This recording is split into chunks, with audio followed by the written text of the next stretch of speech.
The twin sons of Cyrillus, fire burned softly above the floating city of Erath, their golden light glimmering off towers of glass and silver.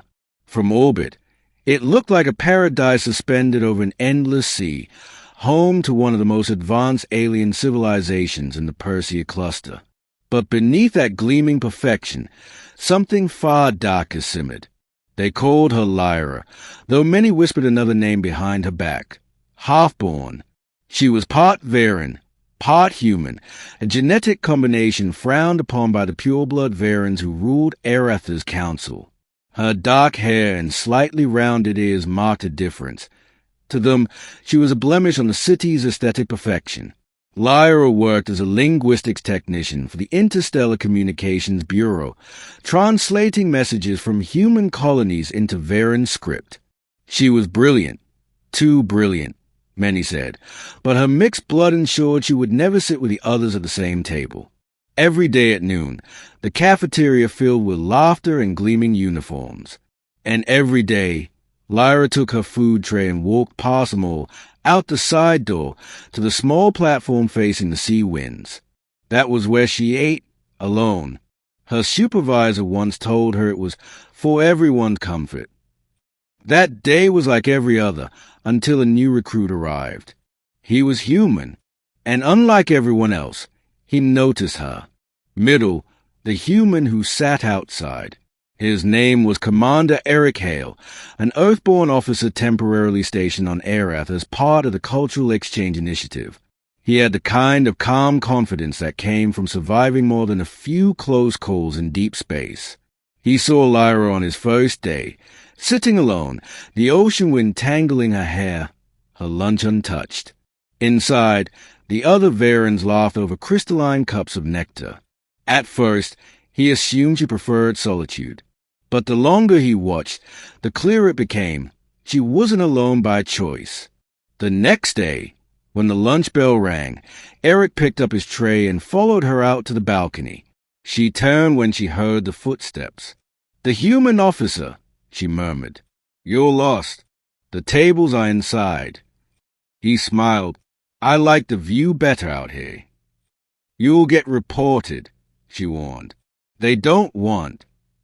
"What?" "Contamination," he said flatly. "I've heard the whispers. Half-breed, impurity, dirty blood. Real charming people you've got here." Her lips tightened. "You don't understand their culture." "Oh, I understand it fine," Eric said, sitting beside her. "I've seen it before. Different worlds. Same excuse for cruelty." For the first time, Lyra smiled, a small, uncertain smile. "You really shouldn't be here." He leaned back. "Guess I'm not much for following rules." By the end of the week, people were staring. The sight of the human officer eating beside the half-born became the talk of Erath's upper rings. The cafeteria doors began to open slightly wider, whispers carrying through the air. "Doesn't he know what she is? Is doing it on purpose, trying to provoke us." Disgusting. Humans and their sentimentality. Still, Eric showed up every day.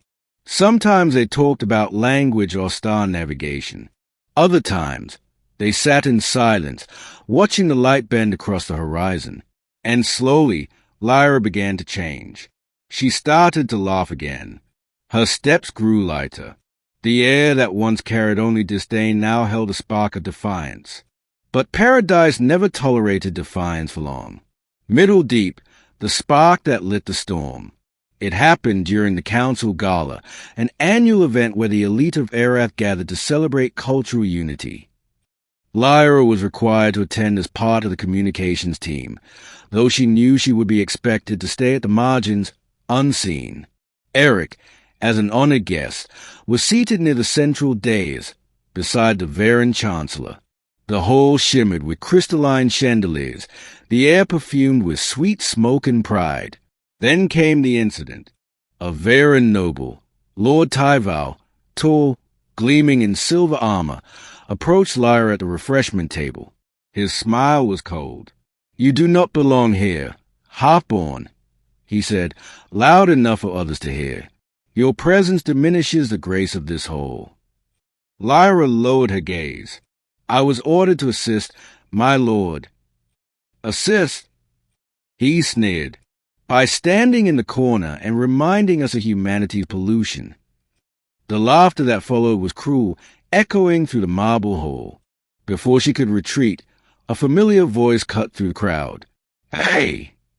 Eric stepped forward, his tone calm but sharp as a blade. You have a problem with her. Tyvi turned, eyes narrowing. This is no concern of yours, human. It is when you humiliate someone in public for being half of my kind, Eric said. Gasps rippled through the room. Eric took Lyra's hand. Not ceremonially, not theatrically, but naturally, as if it were the most obvious thing in the world. She's worth 10 of anyone here, he said evenly. If that bothers you, maybe your culture's not as advanced as you think.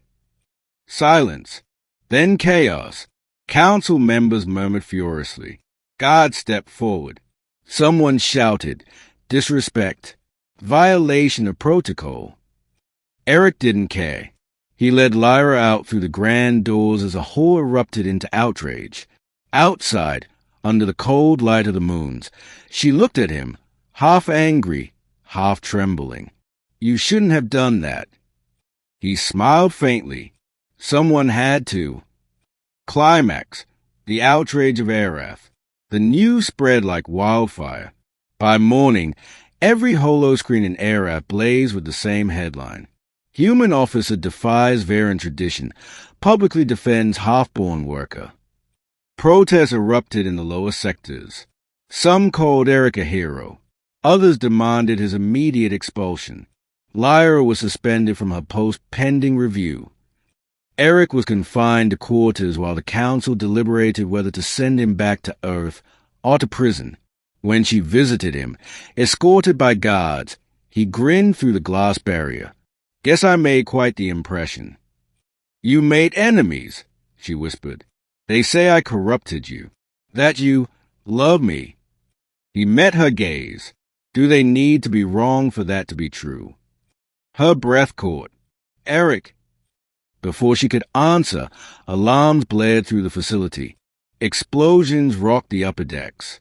The purest faction, extremists who sought to cleanse the city of hybrids, had launched an attack. Guards ran past.